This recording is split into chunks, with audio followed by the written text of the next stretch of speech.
What's up, card homies? Welcome back to the channel and thanks for tuning in. I wanted to jump on here and share with you my biggest pickup of the year. And not only is it my biggest pickup of the year, but it is also my favorite card, my all-time favorite card of Christy Mathewson. And not only is it my all-time favorite card of Christy Mathewson, but it's also number 3 on my all-time favorite cards in the hobby list. And so number 3 out of 100. Okay. Now, how was I able to acquire this card? Because this is my biggest purchase of the year. Actually, it's my biggest purchase ever.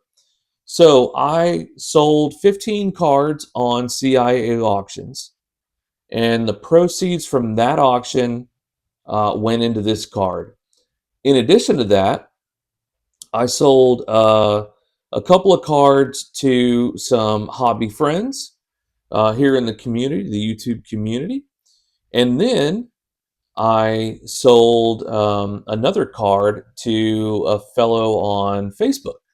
And so from those 18 cards, I was able to buy this one card. And let me tell you, I would rather have this one card than pretty much 17 out of the 18 cards that I sold. There's one card that I sold that it hurt a little bit to sell, but I still rather have this card. So anyway, in the background here you see a Stadium Club of Christy Mathewson.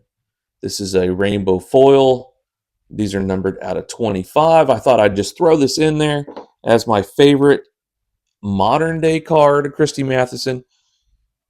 But here it is, folks. Here is my all-time favorite card of Christy Mathewson, the one that will forever be in my collection.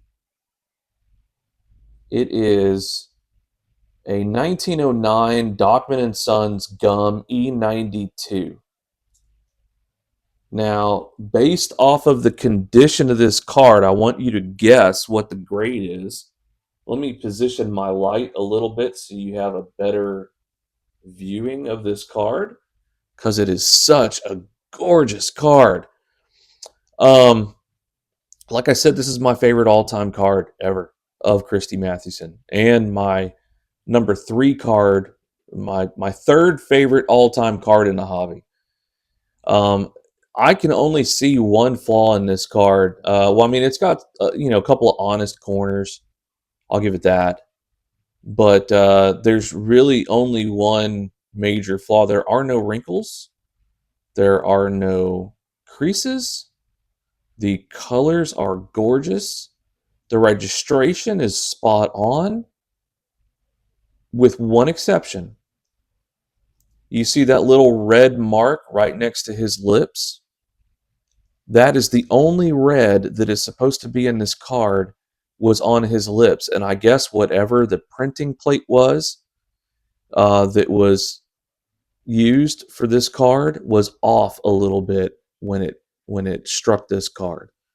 And so that red right there is supposed to be his lips, but it's just off a little bit. Other than that, man, this card is just gorgeous. Here's the back, a flawless looking back. Again, that corner right there has some issues, but that one's not bad. That one's not bad. That one's not bad. And before you assume that it's trimmed, it doesn't appear to be. I looked at this under a loupe and I found no signs of trimming. But let's go ahead and share the grade. It is an authentic.